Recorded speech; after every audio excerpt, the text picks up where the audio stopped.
Hello everyone, study with us में आपका एक बार फिर से स्वागत है। और आज हम एनटीए नेट पेपर 1 से रिलेटेड एक इम्पॉर्टेंट वीडियो पे डिस्कस करेंगे। और ये वीडियो जो है सूचना संचार और प्रौद्योगिकी यानी कि आईसीटी का है। तो इस वीडियो में मैंने सभी कंप्यूटर और टेक्नोलॉजी से रिलेटेड इम्पॉर्टेंट फैक्ट्स जो हैं वो इंक्लूड कर रखे हैं। आई होप कि ये वीडियो आपको पसंद आएगा और इसमें वो फैक्ट्स हैं जो शायद आपको किताबों में ना मिलें। तो वीडियो को एंड तक देखें। और इसमें कई ऐसे पॉइंट्स भी हैं जिस पे क्वेश्चन जो हैं पिछले एग्जाम्स में भी पूछे गए हैं। ठीक है, तो वीडियो अगर पसंद आए तो लाइक करें और चैनल को सब्सक्राइब नहीं किया तो ज़रूर कर लें ताकि ऐसे ही वीडियोस आपको मिलते रहे। ओके, सो चलिए शुरू करते हैं। और सबसे पहले मैं बता दूं कि आईसीटी के ऊपर मैंने लगभग 10 से 15 वीडियो पहले ही बना रखी थी। और हाल ही में मैंने 3-4 वीडियो जो हैं अपलोड की हैं आईसीटी के ऊपर। तो उन्हें आपने अगर नहीं देखा तो लिंक मैं डिस्क्रिप्शन में दे दूंगा, जहां पर आप जो है उन वीडियोस को भी देख सकते हैं। ठीक है, चलिए। भारत में कंप्यूटर का प्रथम प्रयोग जो है कब किया गया था? तो याद रखना है 16 अगस्त 1986 को भारत में प्रथम कंप्यूटर का प्रयोग किया गया था। कहाँ किया गया था? तो याद रखें बेंगलुरु के हेड पोस्ट ऑफिस जो था वहाँ पर, यानी प्रधान डाकघर में जो है कंप्यूटर का पहला प्रयोग किया गया था। आपसे क्वेश्चन पूछ सकता है कि भारत का प्रथम कंप्यूटरीकृत डाकघर कहाँ है? तो याद रखें नई दिल्ली में। नई दिल्ली में पहला कंप्यूटरीकृत डाकघर जो है खोला गया था। नेक्स्ट है, ये भी काफ़ी इंपॉर्टेंट पॉइंट है कि लेडी एडा अगस्टा जो है इन्होंने जो है प्रोग्रामिंग लिखा था। ठीक है ना, प्रोग्राम लिखा था एनालिटिकल इंजन के लिए। ठीक है, और इसी कारण इन्हें जो है प्रथम प्रोग्रामर भी कहा जाता है। और मैं बता दूं, जो बाइनरी सिस्टम होता है उसका आविष्कार भी इन्होंने ही किया था। ठीक है ना, बाइनरी सिस्टम क्या होता है? अगर आपको नहीं पता तो आप मुझे बोलें, कमेंट में बताएं, तो मैं इस पर आपको एक वीडियो बना के दूंगा। क्योंकि यहाँ से क्वेश्चन पूछा जाता है, आपको साधारण संख्याएँ दे दी जाती हैं, उन संख्याओं को आपको बाइनरी में बदलना होता है। और कई बार बाइनरी डिजिट दे दिया जाता है, उसे आपको साधारण संख्या में बदलना होता है। ठीक है, तो अगर आपको ये नहीं आता तो ज़रूर बताएं ताकि इस पे भी एक वीडियो बनाई जाए। ठीक है, तो याद रखें बाइनरी जो सिस्टम है उसका आविष्कार किसने किया? लेडी एडा अगस्टा ने किया था। और इन्हें जो है दुनिया का प्रथम प्रोग्रामर भी कहा जाता है। चलिए, नेक्स्ट है चार्ल्स बेबेज। चार्ल्स बेबेज को कंप्यूटर के क्षेत्र में उनके योगदान के लिए आधुनिक कंप्यूटर विज्ञान, याद रखें आधुनिक कंप्यूटर विज्ञान का जनक कहा जाता है, फादर ऑफ मॉडर्न कंप्यूटर्स। ठीक है ना, याद रखें। और चार्ल्स बेबेज के द्वारा ही जो है कंप्यूटर का आविष्कार किया गया था। और इंटरनेट का आविष्कार किसके द्वारा किया गया था? तो डॉक्टर विंटन सर्प के द्वारा जो है इंटरनेट का आविष्कार किया गया था। नेक्स्ट है, आधुनिक कंप्यूटर के विकास में सर्वाधिक योगदान अमेरिका के डॉक्टर वॉन न्यूमैन का है। याद रखें, क्या नाम है? Von Neumann. इन्होंने क्या किया था? इन्होंने डेटा और अनुदेशों के द्वारा जो है बाइनियर सिस्टम जो है बाइनियर सिस्टम में संग्रहित किया था इन्होंने। ठीक है, यहाँ पर गलत लिखा है थोड़ा सा, तो बस इतना याद रखें कि इन्होंने डेटा और अनुदेशों को बाइनरी प्रणाली में संग्रहित किया था। इस कारण इन्हें काफ़ी महत्वपूर्ण माना जाता है, वॉन न्यूमैन को। नेक्स्ट है ट्रांजिस्टर। ट्रांजिस्टर का आविष्कार 1947 में हुआ था। कहाँ पर हुआ था? तो बेल लेबोरेटरीज में किया गया था। और किसने किया था? तो नाम याद रखें, पहले थे जॉन वार्डिन, दूसरे थे विलियम साकले, तीसरे थे वॉल्टर ब्रेटन। ठीक है ना, वॉल्टर ब्रेटन के द्वारा जो है इसका आविष्कार किया गया था। और अर्धचालक पदार्थ जैसे कि सिलिकॉन और जर्मेनियम का बना जो ट्रांजिस्टर होता है वो एक तीव्र स्विचिंग डिवाइस होता है। ठीक है, तीव्र स्विचिंग डिवाइस होता है। वो किसका बना होता है? तो सिलिकॉन और जर्मेनियम का। नेक्स्ट है आईसी। आईसी का पूरा नाम है इंटीग्रेटेड सर्किट। और इसका जो विकास है वो हुआ था 1958 में। किसके द्वारा किया गया था? तो नाम आपको याद रखना है, जैक किल्बी तथा रॉबर्ट नोई के द्वारा जो है इसका आविष्कार किया गया था। और ये सिलिकॉन की सतह पर बनी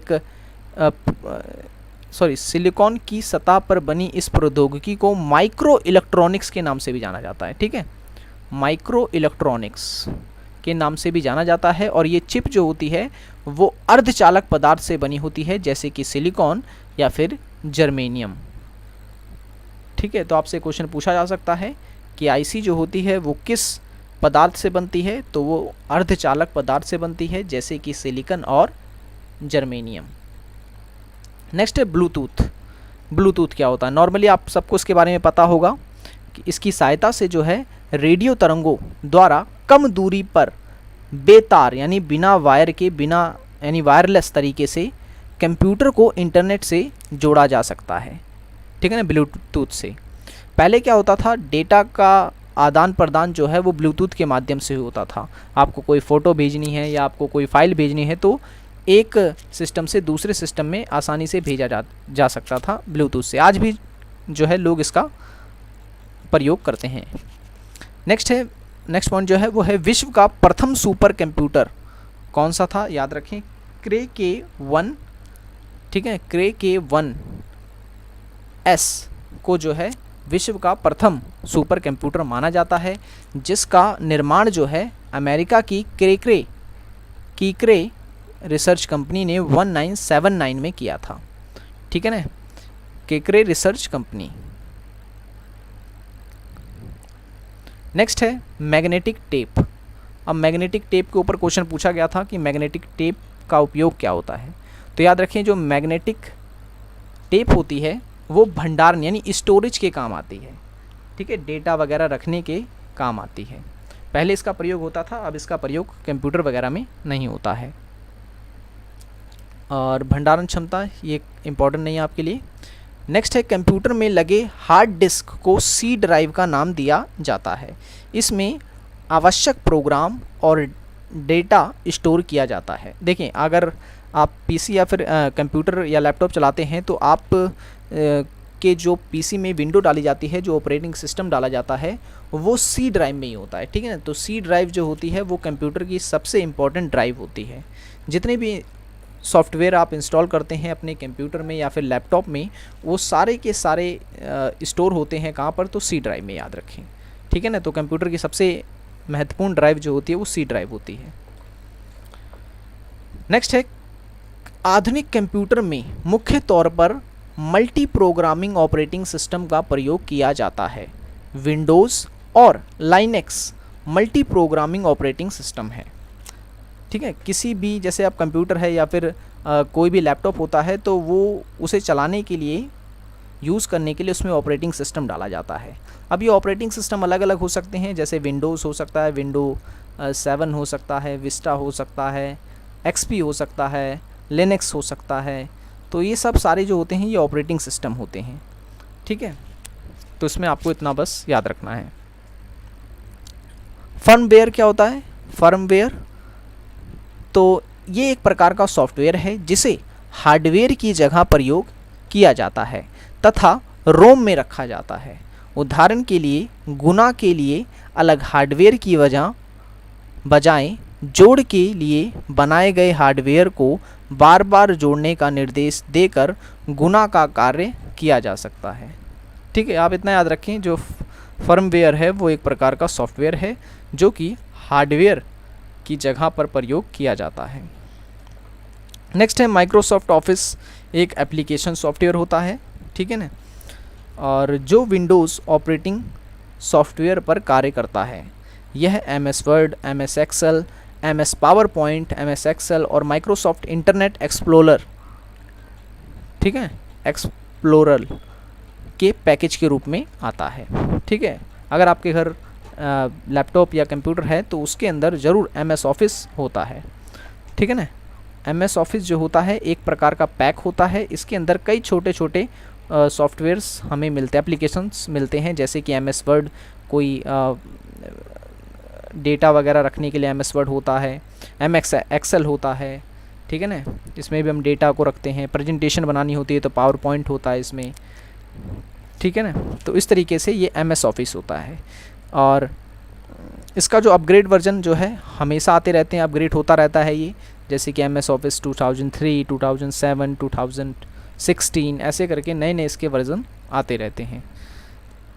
तो ये आपसे क्वेश्चन पूछ सकता है कि माइक्रोसॉफ्ट ऑफिस क्या है, तो आपको याद रखना ये एक एप्लीकेशन सॉफ्टवेयर है, ठीक है, ये कोई ऑपरेटिंग सिस्टम नहीं है। नेक्स्ट है फोरटॉन। फोरटॉन क्या है? फोरटॉन जो है एक हाई लेवल लैंग्वेज है, यानी HLL, जिसे हम उच्च स्तरीय भाषा कहते हैं हिंदी में, और ये माना जाता है कि जिसका विकास जो है 1957 में हुआ था, यानी फोरटॉन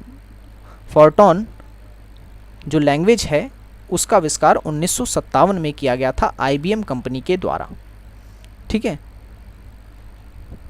और कौन से व्यक्ति ने किया था, तो ये भी आपको याद रखना है, जॉन वेकस नामक व्यक्ति के द्वारा जो है फोरटॉन लैंग्वेज का आविष्कार किया गया था। पहला कंप्यूटर नेटवर्क 1981 में तैयार किया गया था, जिसे ईथरनेट कहते थे, ठीक है, ईथरनेट, ये पहला कंप्यूटर नेटवर्क था। नेक्स्ट है उपग्रह, ये इंपॉर्टेंट नहीं है आपके लिए। नेक्स्ट है 17वां, पूरी दुनिया को संचार प्रदान करने के लिए कम से कम 3 भूस्थैतिक उपग्रहों की ज़रूरत पड़ती है, ठीक है, ये भी खैर इंपॉर्टेंट नहीं है। नेक्स्ट है SMPS, ये सुपर इंपॉर्टेंट है, आपसे पूछ सकता है SMPS की फुल फॉर्म। तो ये CPU में लगा हुआ एक पार्ट होता है, ठीक है, पीछे लगा होता है, देखा होगा आपने, कभी हाथ लगाया हो CPU के पीछे तो उसमें हवा सी निकलती है, तो वो जो होता है वो, और लाइट भी जलती है इसमें पीछे, ठीक है। स्विच मोड पावर सप्लाई इसका नाम होता है, और इसका काम क्या होता है? काम ये होता है कि ये जितने भी पार्ट्स होते हैं कंप्यूटर को, सब में जो है पावर भेजता है। नेक्स्ट है ARPANET। ARPANET क्या होता है?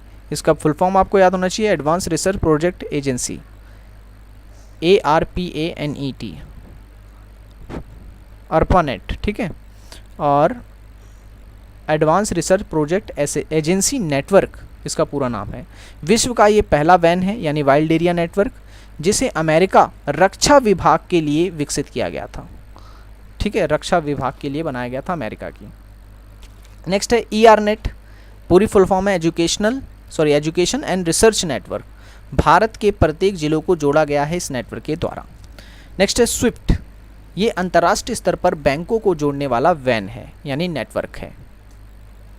नेक्स्ट है इंटरनेट का जो आरंभ है वो 1969 में अमेरिका के रक्षा विभाग के द्वारा किया गया था, ठीक है। तो अपर्नेट के द्वारा जो है इंटरनेट आरंभ किया गया था, और 1989 में इंटरनेट के उपयोग में पर से प्रतिबंध हटा दिया गया और आम जनता के लिए भी इसको उपलब्ध कराया गया। तो 1989 से जो है जनता रूबरू हुई थी इंटरनेट से, ठीक है, तो ये चीज़ याद रखना है आपको। नेक्स्ट है ईमेल का आविष्कार। अमेरिका के एक वैज्ञानिक थे टॉमलिसन, इन्होंने जो है ईमेल का आविष्कार किया था 1971 में, 1971 में, ये आपको याद रखना है। पहली फ्री ईमेल सेवा जो है, जिसे हम हॉटमेल कहते हैं, इसका जन्मदाता है सबीर भाटिया। नेक्स्ट है वर्ल्ड वाइड वेब, WWW का ये पूरा नाम है, ठीक है ना, ये एक प्रकार का वेब पेज होता है। तो WWW की फुल फॉर्म आपसे पूछी जा सकती है, वर्ल्ड वाइड वेब, ठीक है। तो ये तो थे सूचना संचार और प्रौद्योगिकी से जुड़े हुए महत्वपूर्ण तथ्य। आई होप कि आपको वीडियो पसंद आया हो।